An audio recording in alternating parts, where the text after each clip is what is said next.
Welcome. So, my name is Brian Breslin. I'm the founder of Refresh Miami, and I want to thank you all for coming here. Thank you. So first off, let's give a big round of applause for all the startups that are being really brave tonight and coming up here. And also, let's give a big round of applause to our patrona, Maria Darchi, who is the Director of Operations for Refresh Miami, who's put all this together. So Maria is going to be your host and your MC tonight, and so I'm going to let her take over, and thanks for coming, guys. Hi, everyone. So something we like to do before every event, quick show of hands. How many of you, is this your first Refresh event? Oh, wow. Very good. This night could not have been possible without our awesome sponsors. So some of them you've seen on the right here. We have Miami DDA, and also our title sponsor for tonight, who's always been supporting us, is AT&T. My name's Christy Swink. I'm from AT&T, and I'm the Vice President and General Manager for our mobility and our entertainment products, which includes broadband and TV. And I'm really excited to come and see you guys investing your time in technology and small business, because that's what we're all about. A lot of you have had a chance to visit our table in the back and learn a little bit more about Gigapower. It's all about high speed, and let's face it, everything we do today requires those kinds of speed, whether you're talking about your business or at home. I have 3 kids. They consume massive amounts of bandwidth, all right? They don't know a world without what they view as unlimited bandwidth. I get a lot of buffering on my TV because they're busy streaming everything on, they've got their TV, their computer, and their phone going all at the same time. Some of you know what I'm talking about, and some of you are like, hey, I do that too. Anyway, so we're really excited to be a supporter of this event. We have in the past and will continue to do so. I hope you guys have a great time tonight. And again, if you haven't already, please stop by and learn a little bit more about Gigapower. It's available here tonight. You can talk to someone for your business, for your home. We can help you out in one of our stores. We'd love to help you learn some more. So thanks, everyone. Thanks for having us. So if you know Refresh, we like memes.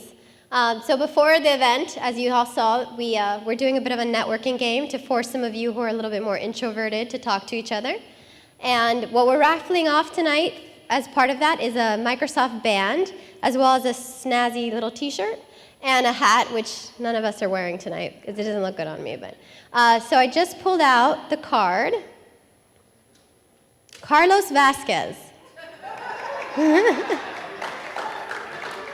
You are the winner. So come see me afterwards and I'll give you your prizes.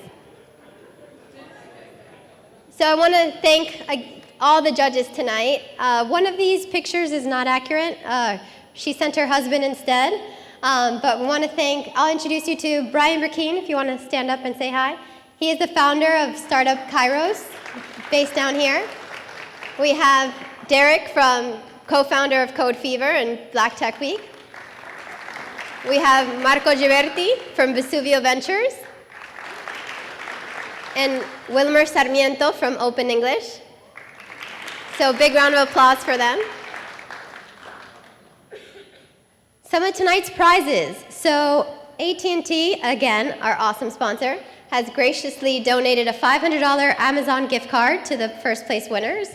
WeWork, I'm not sure if you guys have heard about their Mission Possible program, but essentially it really gives local startups the space and also resources to kind of fulfill their dreams and go after, their ideas. So we very much thank WeWork. Also, second and third place will also get office space. So come see me after and we'll discuss. Also, SoftLayer has been gracious enough to donate $1,000 a month in SoftLayer credits and also in Bluemix credits. Our resident Refresh photographer, George, who's right over there, he will graciously give you some headshots for a team of 3. And I know David's in here somewhere. He's providing legal services up to the amount of $1,500. And you also get 2 nice Refresh Platinum memberships, which, among other perks, gives you access to private dinners with speakers, among other things. And a snazzy trophy, of course. courtesy of Peter. Thank Peter for getting them made. And lastly, bragging rights, of course. So without further ado, I will introduce the startups. We've decided to go in alphabetical order to not show any favoritism. So the first one we'll start with is BitArrow. So my name is Anthony, and these are my two partners, Nick and Gabriel, and we're the team behind BitArrow. So our goal is to simplify the sourcing procurement process in an industry that's worth over $43 billion in the US alone. So you're probably asking, what is BitArrow? We're an online marketplace that utilizes a unique reverse auction bidding process for aircraft and engine parts. Our next steps are to go ahead and launch our beta this October with some pre-registered clients, and to go ahead and get some funding so we can go ahead and scale. So the current problem in the industry is there's a huge disconnect between buyers and vendors. This disconnect leads to a loss of opportunities for vendors that are unaware of a potential customer that they can start selling a part to. Buyers also spend a lot of time searching for parts using email, phone calls, and outdated solutions. And at the end of the day, the time spent, they don't get their money out of the transaction. In the airlines also, there's a lot of fraudulent activity. Airlines spend $1.4 billion annually on fraudulent activity, meaning they purchase a part they never receive, or they receive a part they can't install because it's a counterfeit. Okay. All right, so our solution to this problem, of course, is BitArrow. So we instantly connect buyers and vendors when a buyer searches for a part. So when a part search is created, multiple vendors will receive a notification if they have that part listed in their inventory, thus increasing their sales reach. After the buyer finds the right part at the right price, they'll be able to go to the checkout process where an invoice and a PO will be generated for them. There, they can transfer the funds into our escrow service to ensure that neither party is getting a bad deal. So you guys might be asking this question to yourselves. This is the aviation industry. Why is it so inefficient? It must be worth billions of dollars, right? And you guys are right. The parts and distribution market is worth over $43 billion, while the aftermarket parts is worth around $10 billion, and our backyard Florida is worth around $2.1 billion.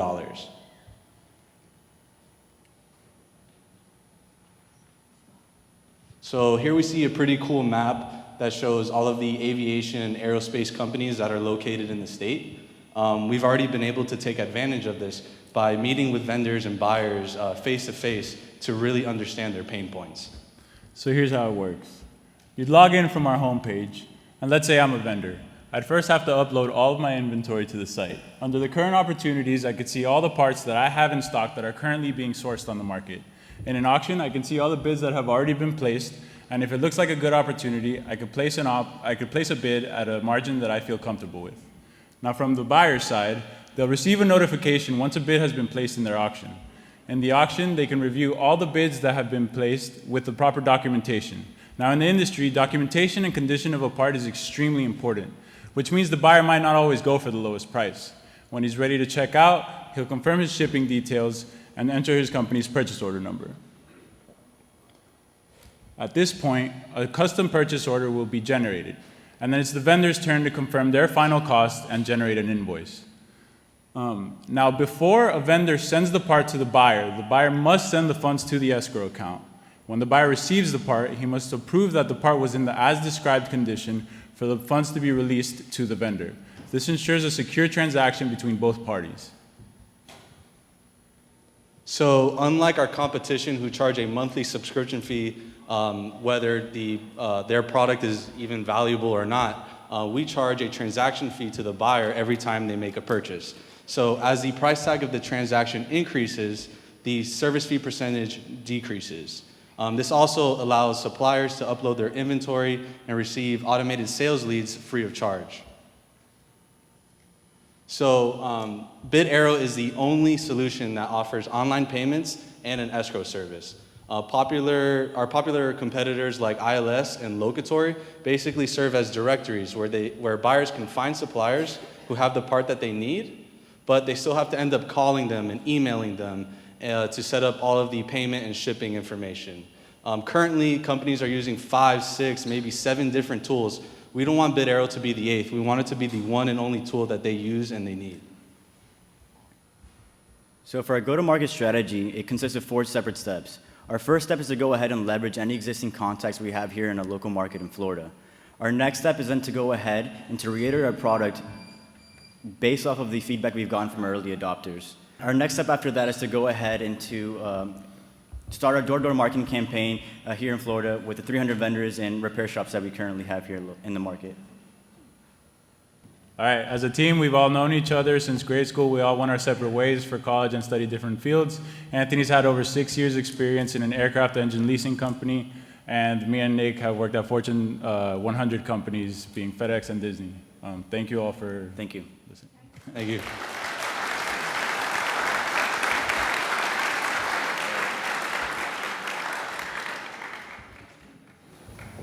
Guys, B2B marketplaces is a super complex category. Did you check why any of your competitors are not moving into the transaction fee model and you guys are moving there? Well, the reason why they do this right now is that the industry is very stagnant. There's not much tech currently available. A lot of people are trying to go to online resources. ILS, as one of our competitors, is owned by Boeing, and they've been around for 20 to 30 years. And people still use them as directories, but they're constantly looking for other resources to add on top of that because it doesn't satisfy their need because it doesn't actually provide any value. It's only just a directory. So everyone's trying to, I guess, make some money off of the subscription fee and having the amount of users on their site so people can go ahead and upload inventory and research who has the parts. But in most cases, these businesses that are uploading inventory are posting ghost inventory. So there's a lot of time wasted there. And the businesses aren't trying to really fix that issue. You might spend a week looking for a part, 2 weeks, and you've contacted 20 vendors, but only 3 of them have it, even though they have it listed on that website. So I think the businesses are just satisfied with what they have right now. Yeah, and to add on that, a lot of the positive feedback that we've gotten is from suppliers who they can upload their inventory free of charge rather than having to pay that $3,000, $4,000 subscription fee right at the first jump. All right, I have a 3-part question. The first part is what percentage of the $2.7 billion market is federal based? And then the second one is when you experience fraud from the purchaser standpoint, like on PayPal, PayPal reimburses the individual who has lost their money. Will you be doing that instead? Because if you're saying that it's up to the purchaser to verify the quality of the product, how do you plan on dealing with that? So for the first part, that $2.1 billion, that's the aftermarket parts in Florida. So none of that has to do with the government. The government only really deals with like OEM and that type of stuff. Yeah, and then as for the payment service that we're using, it's funny that you say PayPal because the payments are actually secured by the same service that ensures the PayPal and eBay disputes. It's called Net Neutrals, and they'll be handling that for any disputes. And the third question, when you mentioned the suppliers, did you test this with anybody from the buyer side as well as the purchaser side? Not yet. We've gone over the idea, and they seem to be very interested. We will be rolling out like a soft launch early October. So when you made the statement earlier that you had some suppliers who were very interested in it, were they just interested in the statement that we won't charge you a fee, or were they interested into the whole build out of this product? I think they're interested that they will have another platform to sell and that they don't have to pay a subscription fee because they've been burned by all of the other solutions right now.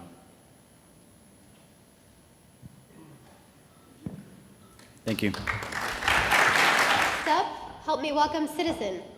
Would you please raise your hand if you ever had a good experience dealing with government paperwork? That's what I thought.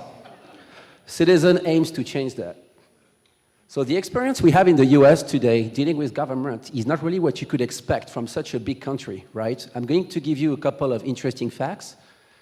So there are 3.6 million people that waited over an hour to apply for a social security card in line at the social security office.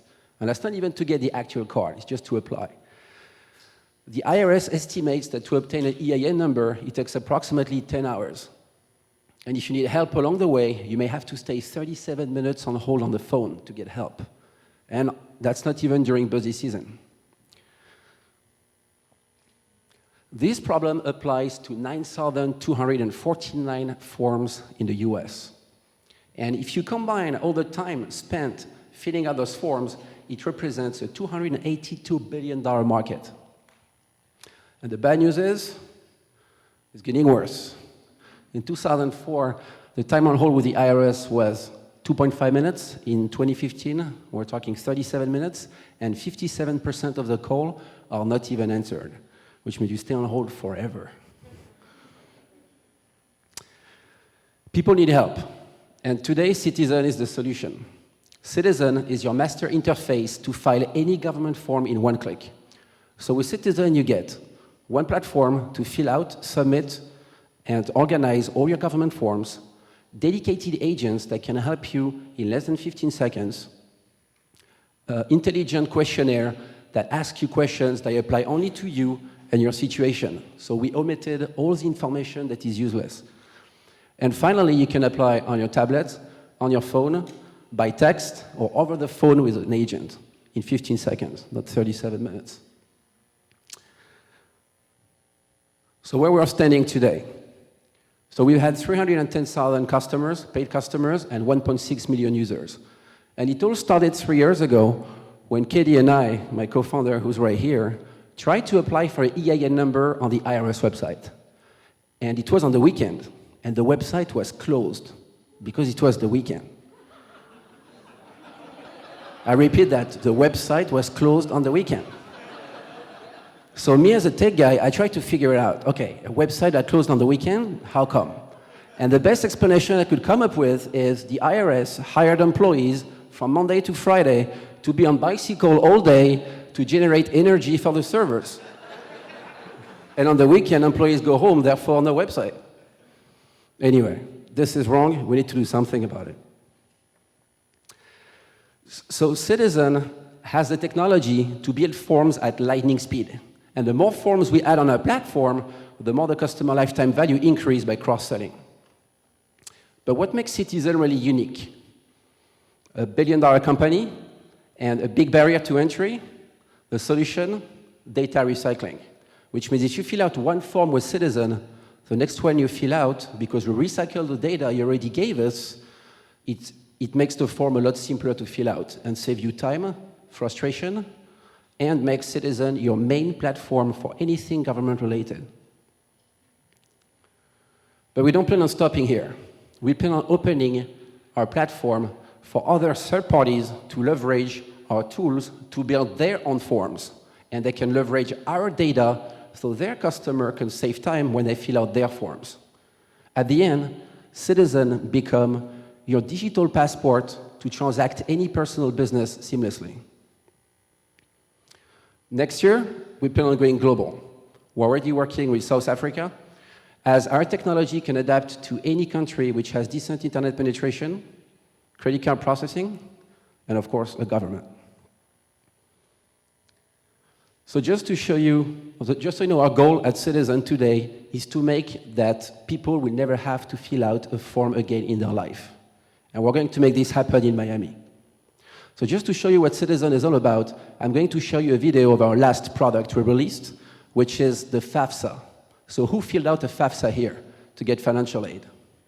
How was your experience? Thank you.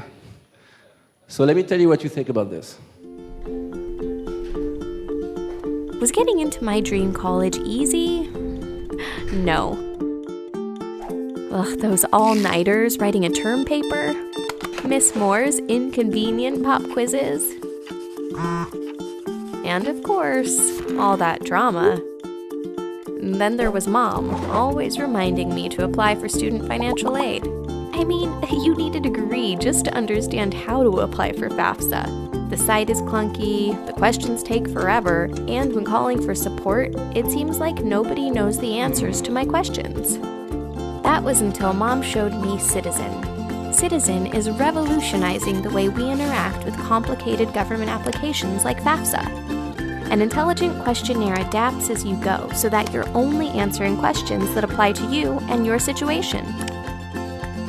Citizen then built intuitive financial tools like a college cost preview so you can grasp the true cost of your education. Throughout the application process, Citizen gives you customized tips that help you position yourself to get more financial aid. An EFC and financial aid calculator estimates the amount of money you can receive in real time and helps you understand how it's impacted.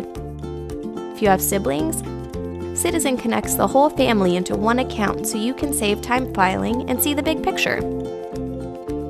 And if your parents' info is needed, Citizen will get in touch with them to obtain it. It's so easy, Mom doesn't need to ask me for help to complete her part.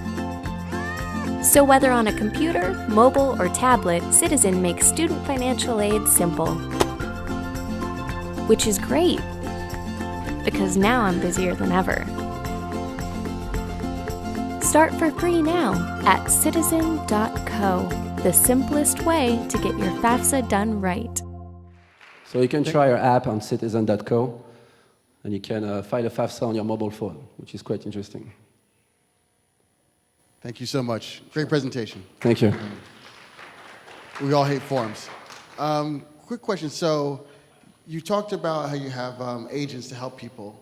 I have a question about the ratio between users and agents and how do you get that to scale over time? And the second question I have is around converting people from the non-paid to the paid, the 310 versus the 1.6. How do you get more people to convert? So the first question, it's a very good question. We realized that on our products right now, we get approximately 2 calls every 10 visitors. And usually those calls are sales calls. So the scalability is, so first of all, we outsourced our call center. So scalability is not an issue anymore if we want to have more agents. And on top of it, the more agents we put, usually the more the revenue increase because the closing rate is a lot higher than on the web. So scalability on the sales side is not, it's actually good if we scale. And the second question, sorry? Yeah, so we have different models. So the B2C model is the model we use on certain products, and on FAFSA, we are B2B2C.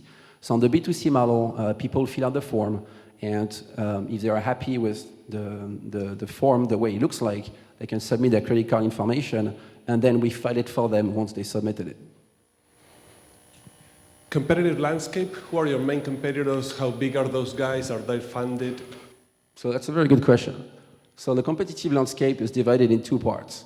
The first one is the B2C side, and then we have the B2B side, which serve mainly the government. So on the B2C side, we mainly have players which are specialists in one single form. So we're talking TurboTax, H&R Block, and all those immigration-specific forms.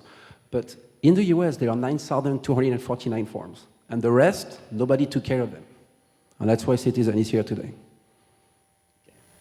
My main question is about security. You're going to be dealing with sensitive information from people, so how are you dealing with that particular issue? So it's a very good question. So we met with the VP of security at Telefonica, who gave us a full mentorship on security. And he said that basically, security, it's 3 steps: prevent, detect, respond.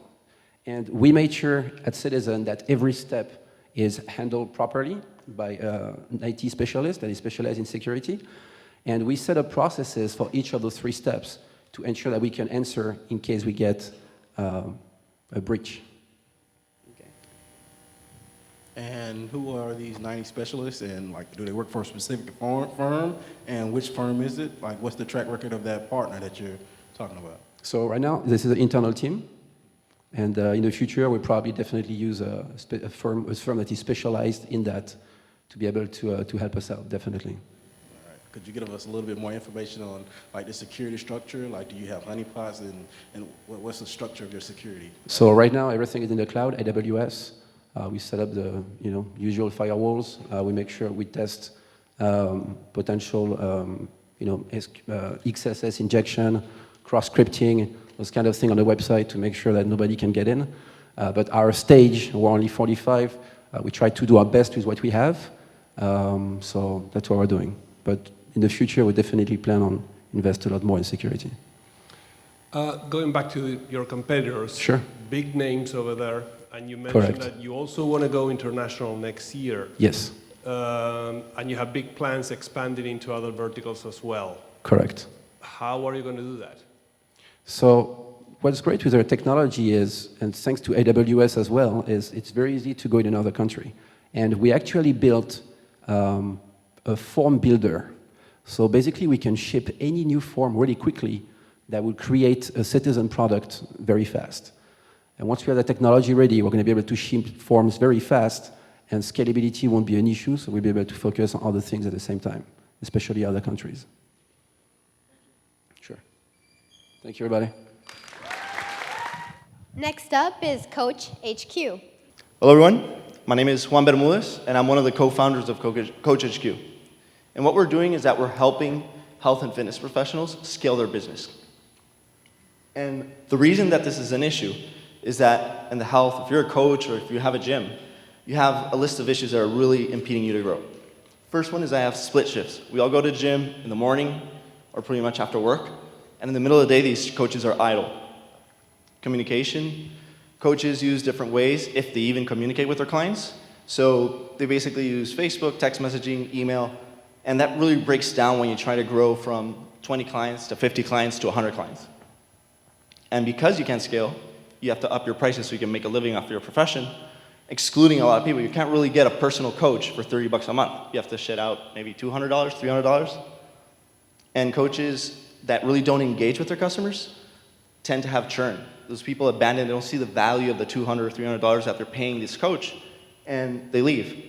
And on top of this, these guys don't have the budget to actually invest in e-commerce or ways to transact online efficiently, and don't know how to market themselves very well. And this is something that, potentially we can solve very easily. We've actually done it in another industry before, and it boils down to fixing these two things: communication and transactions. On the communication side, if you keep customers or clients or athletes engaged, they usually have much higher success rates. And you get to retain that client for a lot longer. And on the transactions, if you provide the coaches with the tools to actually transact online and sell their services easily and help market them, they can actually grow their business from, let's say, $40,000 to maybe $120,000 in 1 year. And the amount of transactions happening in the fitness market, if we look at just personal trainers, CrossFit gyms, and sports and nutrition coaches, is about $25 billion. And that's with them being hindered. And we think by the next 18 months, we can manage about 500 million of these transactions. To show you how this would work, I'm going to give you a very detailed example with one particular coach. This is Scott Kemp. He's an athlete. He's a personal trainer. And he has about 15K followers on Instagram, so he's not, one of these big fitness celebrities online. And he currently uses PayPal to charge his clients, sends Excel spreadsheets, PDFs with nutrition plans. And the first thing we give a coach like Scott is a program builder. We can actually take what he's been doing for years and package it as something that's reusable and resellable. Once he does that, he can actually integrate it into his website or just post his public profile on Coach HQ on his social media. And every time he posts and does a reference to a workout, he can send people to that site. And let's say I come here and I see I want to do the Roadmap to Shredded program with Scott. I pay him, check out with Coach HQ, and now I get the Coach HQ client app where everything that Scott wants me to do is there listed for me on a daily basis. If he wants me to take a picture of my food, it's there. If he wants me to do a certain workout, it's there. And if I have questions, I can actually chat with Scott through the app. And all this goes here. And this is the centerpiece of Coach HQ. Every piece of activity that any of Scott's clients do is actually on this feed. And it's easy to filter and boil down. He can go by program type, by type of activity, or even by location. And at the same time, he can provide feedback instantly to a ton of clients instead of having to work with 25 clients at the same time. And if a client starts to slip away, stop being active, we bubble it up to the top so we can actually re-engage with the client and bring them back, reduce churn. For every transaction like this, we take a 1.5% commission. And if we identify that Scott's a great coach, we actually market him. And we'll take a 25% commission on every transaction that we actually bring the lead to him, when we bring the lead to him. And fitness, it's a crowded market. There's a lot of players in this industry. Coach management software like MindBody and Zen Planner, which are big players, do a lot of the administration activity. And we have that built in. So you can manage memberships and all that stuff on Coach HQ. And then there's newer companies like Fitbot and Coach Heroic that deliver programming for athletes, but they're very specific and very focused on the strength and conditioning. Nobody's looking at this at all types of coaching. Everything from nutrition, endurance, racing. There's a broad market that nobody's really targeting.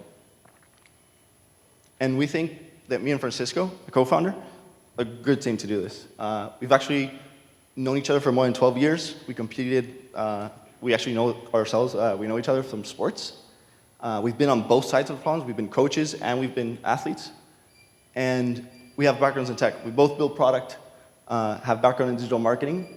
And before this, we co-founded nightpro.co, which was a platform that solved a similar issue in the nightlife industry, where we managed more than $250 million worth of transactions for our clients. And when we turned on payment processing, managed about $600,000 in the first 3 months before we were acquired by Tableless.com. If you want to learn more about Coach, just reach out to us on team@coachhq.com or come talk to me after the event.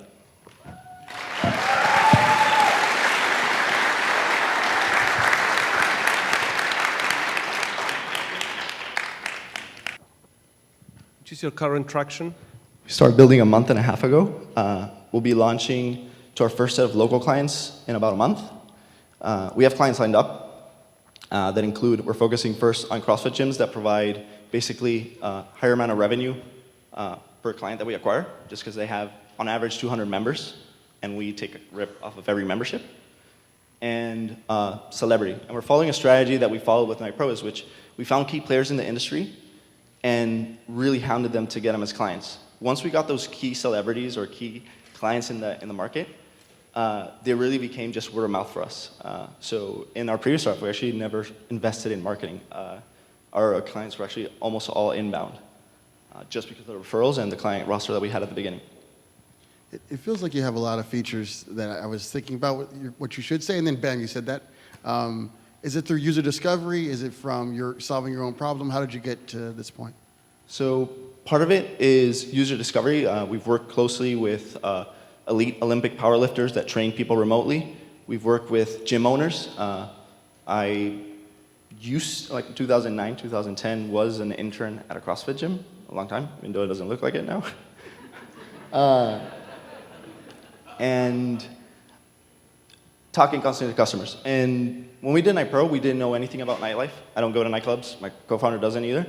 And it really forced us to learn how to take problems that these people were having in this industry and translate them into software that was well designed and help them on the day-to-day. And to the end user, not just the business in general, but finding the end user that was going to be using the software hands-on and fix the problems for them.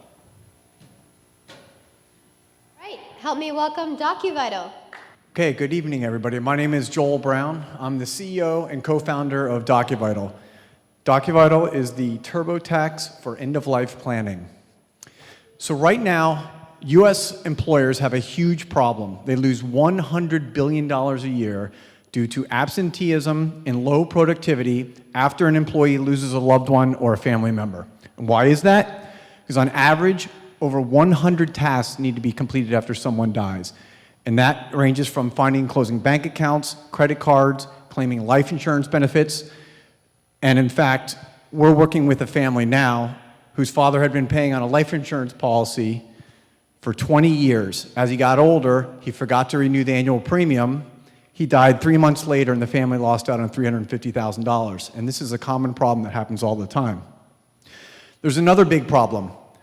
Right now, over the next 30 years, as the baby boomers get older and die, they will be passing on $59 trillion onto their family members. It's going to be the largest wealth transfer in the history of humankind. What does that mean for banks and financial institutions?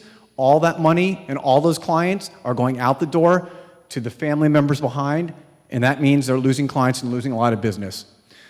So we created DocuVital to solve some of these problems. Through our online platform, we organize a person's vital information and documents. We automate the process TurboTax style, making it very simple and easy for them to use. We store the information using bank-level security encryption. And then finally, we deliver the information to the family members when they're gone so they can wrap up their life quickly and easily. Our go-to-market strategy is a B2B2C play. 122 million full-time employees in the US. This is a huge market, and we are offering DocuVital now as an employee benefit through employer benefit programs. In fact, in the last month, we've just scored or signed 2 major contracts, one with ADP and one with MGM Resorts International, and we're rolling it out to their employees over the next couple months right now. The second market that I mentioned, the banks and financial institutions, another huge market for us. 238 million bank account holders in the US alone, and we're providing this to banks so that they can provide it to their clients. We've already also signed a partnership agreement with Temenos, which is the largest banking software provider in the world. They are rolling this out right now to their over 2,000 banking clients around the world. So we're starting in the US, but this is already starting to go international for us. Our main competitor is a company called Everplans. They leverage the similar technology that we do to store the information into the cloud. Big difference is they are not automating the process like we are. We make it very simple and user-friendly on the back end for the family members to wrap up somebody's life. Our entire team, our lawyers, our founders, and our management, this is end-of-life issues get very complicated and legal, and they don't have that capability. Also, our team, we have a cohesive team that's been together for over a decade. And that leads me into our founders. As I mentioned, I'm the CEO and co-founder. My co-founder, Robert Friedman, has been my business partner for 16 years. Together, we've built 2 companies that have generated over 7-figure revenue annually. So we're not first-time entrepreneurs. We've done this before, and now we've added Dean Anthon, 25-year friend, colleague, Wharton grad, and we have a team that can get this done. We've been through the highs and the lows. We're not just 3 dudes who came together to form a cool tech company. We're 3 guys who've worked together and know how to make this, and this is a real strength. After being in here in Miami for the last year working on this and coming back from San Francisco last week, I think the biggest thing I saw of why startups fail, a lot of times it's not lack of money, it's because the founders can't really work together and grow the team, and we don't have that problem. So why did we start and create DocuVital? You remember at the beginning of the story, I mentioned the family who lost out on the $350,000 life insurance policy? Well, that was my family, and I am on a mission to make sure this never happens again to anybody else. Thank you. Again, since our first strategy and our go-to-market is not directly to the consumer, it's this B2B2C, we're talking with the employers, the banks, the financial institutions. We give them a much bigger scaled-down price to bring in a higher volume. And we found that's giving us a much greater ability to scale up more quickly, and that's why we've elected to go to the B2B2C route rather than straight B2C. Why subscription instead of one-time payment and on-demand kind of, okay, now I have something new happening, like a new property. I pay for that change on my data, for example. You mean just pay as you go, or like? Yeah, something like that. We did a lot of user testing about a year ago. We did a beta test, and what we found, we gave a bunch of different options. One-time fee, maybe a little bit higher, and this, a lot of people kind of liked this model. It kind of fits in almost to like an annual fee of like AAA membership. And you have 24/7 access, and we're constantly adding features, and we update and remind people, and they're constantly changing. You're uploading a copy of your will. We allow them to upload copies, photos of families, videos, messages. So people are constantly engaging with it. So that's why it's an annual fee, because this is something that your life never changes. Your life is constantly changing, so you're constantly adding new information, credit cards, banking information, whatever it may be. Well, my condolences on your loss, and I want to say that I like the fact that you kind of told that story and then brought it back around to really powerful part of your pitch, so I'd implore you to always use that. Thank you. On the ADP point, somewhere I actually started my career, big employer, how do you move them from being a customer to a channel for you, to all they're the largest payroll company in the world? So they actually are our channel. So how it's working is they've created a marketplace now. ADP provides, I'm sure most of you have heard of them, payroll services, benefits services, insurance, all workers' comp to now over 600,000 employers. I mean, they're the largest company of this type in the world. And so we just signed the agreement 2 weeks ago. They're going to be promoting us on their platform to their 600,000 employers. So they were going to be leveraging through their sales force, through their marketing team, our platform. We're the only one. What's good is that they have a number of services that they offer that would maybe compete in all different fields, but we're the only one of this type that will be there. So we'll be very unique, and hopefully that will give us a lot of traction. And we're literally integrating that now with their APIs and their platforms, and hopefully it'll be live in the next month or 2. Do you have a plan to go after federal, state, local? Yeah, so our channels, as I mentioned right now, are the employer market, because we've found quickly that we're getting traction. We're solving a real pain point. This pain point of, if you go to any HR director in a medium or large sized company and you say, do you deal with the loss of employees, family members on a daily basis? Are they missing time? Are they at work and they're not productive? They instantly say yes. So we found that we were getting traction quickly there. Banks and financial institutions too, we've started getting so much interest that we're going down that route. Then we're going to insurance companies, financial planners, government agencies, military.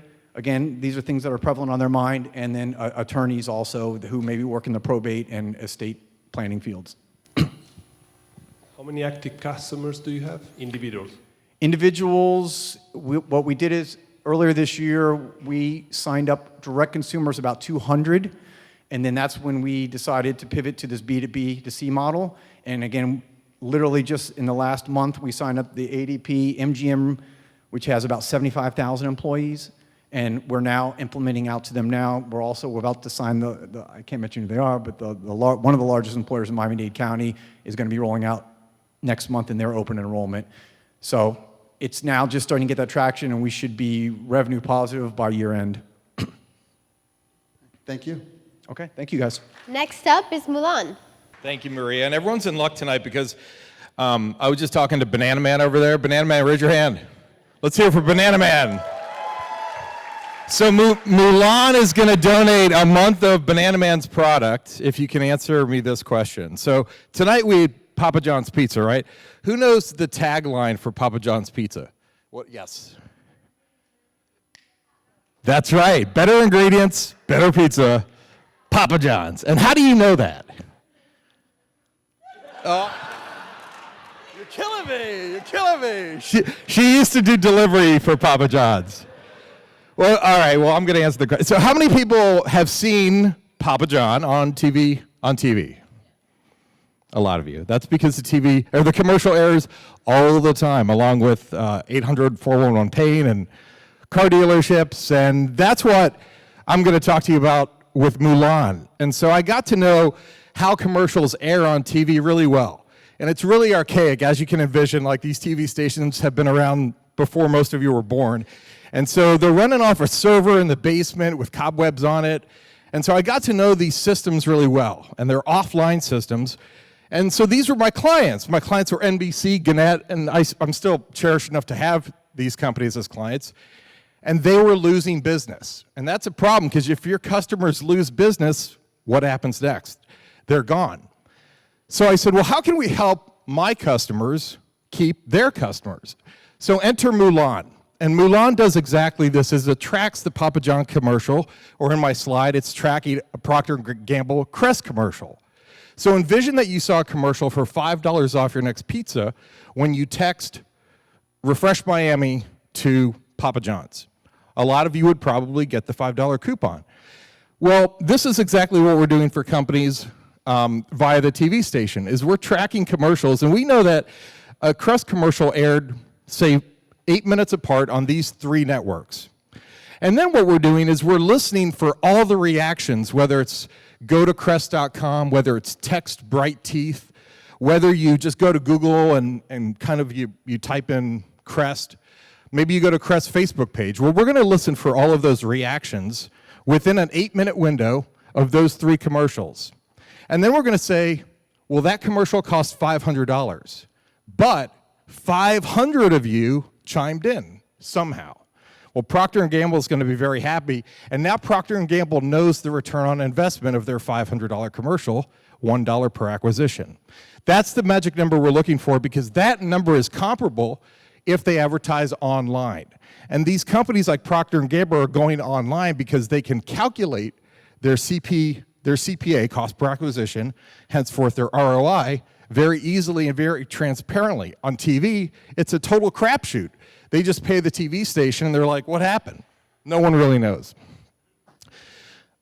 So we're looking at, a lot of people ask, why Mulan? Well, Mulan is the crevasse between 2 glaciers. And last year I went to Greenland and had the excitement of hiking one of these glaciers. And I thought Mulan would be perfect, because really what we're comparing here is we're comparing 2 big, massive data sets in a MongoDB.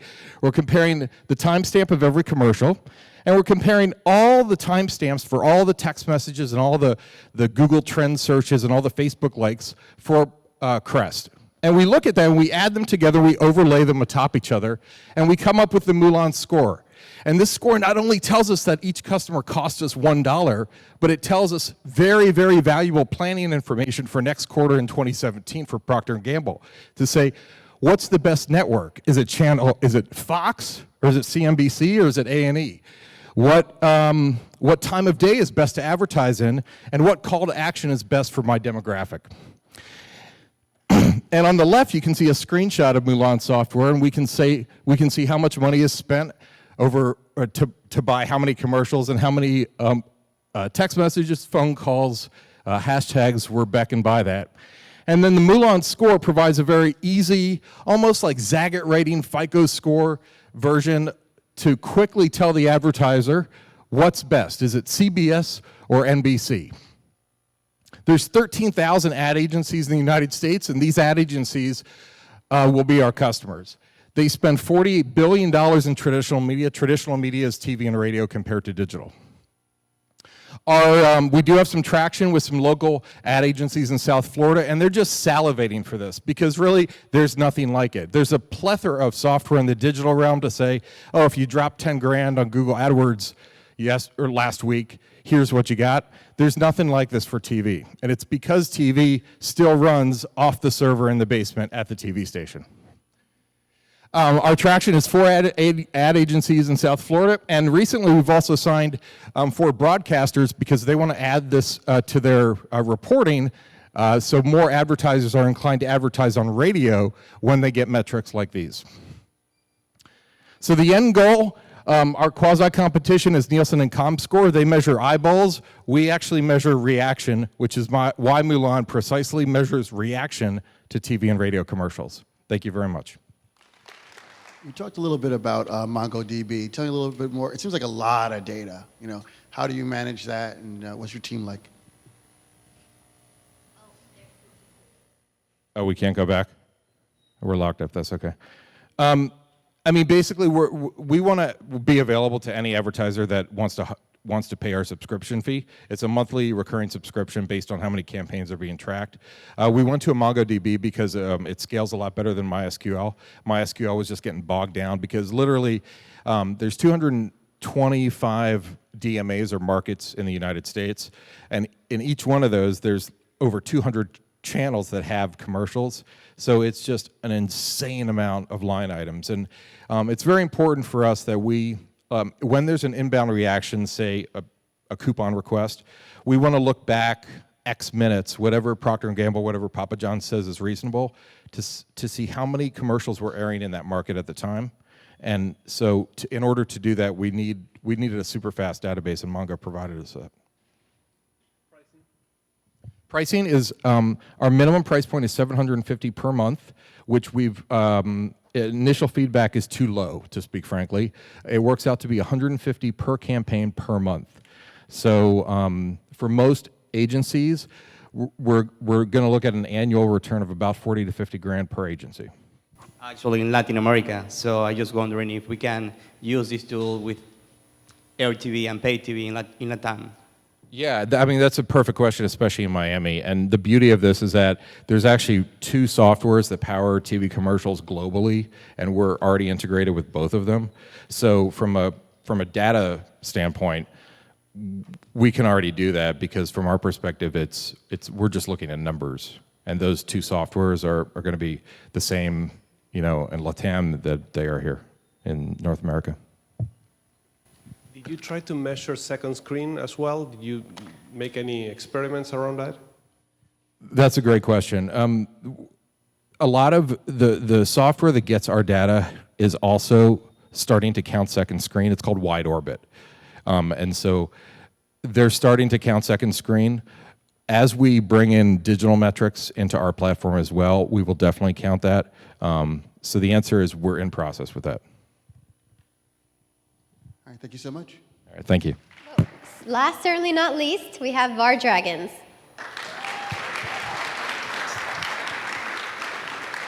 If I look at Banana Man, I might fall off the stage, so I'm going to keep my eyes on this side of the crowd. Okay. Good evening. My name is Thomas Bird, and I'm the CEO of co-founder, one of 3 co-founders of Alula Aerospace. Alula began its journey after the disappearance of Malaysia Flight 370. And at Alula, we vowed to create a technology to prevent airplanes from ever disappearing again. We refused to believe the archaic method of retrieving black boxes after the disaster was an acceptable form in this modern connected world.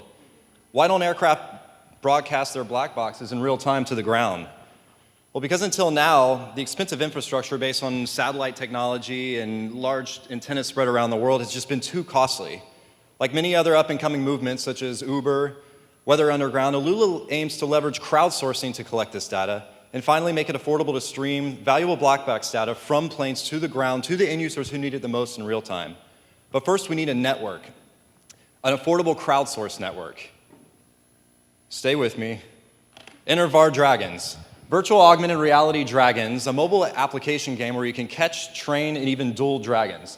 Now, looking at the gameplay of VAR Dragons, basically first you pull out your mobile device, and you're going to see a map with thousands of little dragons flying around. And each one of those dragons, other than normal AR games, is actually attached to real aircraft flying around in space. You then hear something overhead and see something in the distance, and then hold your phone up to the sky, but instead of an airplane like you'd think it would be, it's a 3D dragon, where then you click on the dragon, you catch it, it goes into your horde, and then you can arm it and train it and prepare it and give it spells and get it ready for battle and duels. So then when your plane flies away or your dragon flies away and you go back to your map mode and see your plane or dragon flying around other dragons, you can do duels. And then you can try to duel the other dragon and beat the other dragon and take its stuff and liberate it and go on your way. Our AR game, and you're probably thinking of Pokemon Go, it's connected to reality like nothing else before. As you can see, you got a little stumpy plane like an Airbus A319, has a little stumpy dragon, we call it Piggy Dragon. Even the paint is like the plane, the size is like the plane. A big plane from Norway, like Norwegian Air Shuttle, is like a Nordic-style dragon, and so forth and so on, and everything is directly connected to the aircraft that they represent. Normally, when you have your mobile device or Wizard Wand, you can see about 15 or 20 miles and catch dragons in that space. But with the orb that we have, the Magic Talon, it gives you extra power. The gameplay will normally be free with the Wizard Wand that you have in your mobile device, but with this, if you purchase it, it gives you greater capability. You can see dragons up to now 60 and 70 miles, actual line of sight. It's an antenna that you put in your window and you can see the dragons. Not only that, but you can catch dragons remotely. So if you're in Florida and you don't have one of these orbs and someone in Seattle does, you can lease their orb for a day and catch special dragons that you normally wouldn't be able to get. Alaska Airlines dragons, or even like Chinese-inspired dragons, and so it's really good for both people. Timing is everything. We started working on this 6 days after the release of Pokemon Go. It's going to be releasable for iOS and Android. It's going to be augmented reality and virtual reality if you don't want to go in the rain. But the real special thing about this is it's connected to reality. Unlike Pokemon Go, which is just a haphazard thing in a field, this thing's going to be connected to real airplanes actually flying over your head. You can actually hear them in the real plane. So when you see it through the device, you're going to see the dragon. As I mentioned, we started this 6 days after Pokemon Go. We're quickly going to a 1 November Kickstarter launch. We're going to use that money and revenue to continue to develop this and make all the dragons and make a great gameplay experience and release the game in the first quarter of 2017. Using the great success which paved the way in AR technology and paved the validation of its gameplay, we are going to look for 1%, 2.5%, 10%, and then 20% of Pokemon's success by fourth quarter, giving us and warranting about $30 million in recurring revenue by the fourth quarter of next year. As I mentioned, we've been developing this thing super light speed. We started it 6 days after Pokemon Go released, and we've been going for 8 weeks. Only 8 weeks, we went from conceptual drawings to 3D dragons. In the beta model we have now, we actually have augmented reality dragons. Next week, we're going to get the back-end feed from the FAA, and we're going to actually connect the dragons to the planes, Kickstarter launch on 1st of November, and then finally have the final polished product by the first quarter of next year. Now, back to the original question, how can a virtual augmented reality game, how can a video game help make air travel safer and more efficient? By leveraging the success of an already successful AR game. Pokemon paved the way, and we're going to take advantage of that. And with the proliferation of these antennas are actually little antennas that are going to collect the data from the aircraft and enable, finally, affordable black box streaming from aircraft to the ground to the end users that need it the most, globally. As far as the team, we're veterans, we're engineers, we're MBA candidates. We have just enough, I think, ingenuity and insanity to make this thing work and pull it off. We're all located here in Doral. I invite you to go to vardragons.com, and I definitely invite you to go to our Kickstarter launch on the 1st of November to help this thing take off next quarter. Thank you. That was fucking awesome right there. So so I know from some of our work on different devices, with iOS, you kind of know what you're going to get. You know what the camera's going to be. It's kind of very easy to control. With Android, there's just a proliferation of different kind of devices. Are you guys ready to handle the different camera quality? Yeah, so what our developers are already doing, and there's going to be a setting that's going to be worked into the game, there are some variances between a lot of the Android devices. So we're going to build that into the settings. So for those variances, if something goes this way or that way, you'll be able to modify the settings like the camera angle or the camera inversion so that it can look good on your specific device. So we're already starting to work that in the beta model. Monetization strategy? I'm sorry? How are you going to make money? Monetization strategy? Okay, the gameplay will be free. So the model is going to be very similar, if not directly similar to the Pokemon Go. It's going to be free gameplay, mobile, it's all going to be free. That orb is going to be an additional thing. The only way to make money is going to be in-app purchases. So you can catch dragons, but in order to arm them and train them and put all the stuff in the modifications that you put on them, shields and spells, those will be in-app coins or dragon coins, and those will cost actual money. So it'll be $1 for 100 dragon coins and so forth and so on. So the incentive is the more you prep your dragon, the more prepared he is for battle, because once your dragon leaves, you can't modify him anymore, so it incentivizes users to get him as ready as he can before he leaves the space. Thank you so much. Thank you.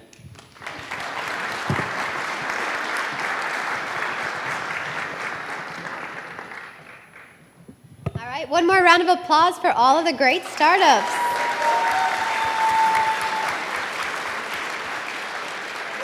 So give us about 2 minutes to tally up the scores, and then we'll announce the winners. Peter tells me there was only a few points difference between everyone, so it was a tough call. So third place goes to Mulan. Mulan. Woo! Good job. Second place, Coach HQ.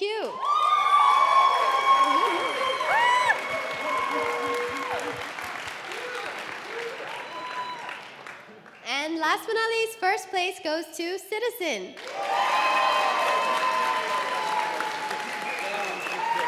Thank you. One more round of applause for everyone.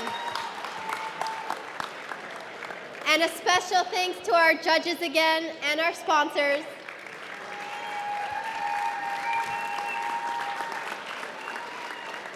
Thank you all for coming.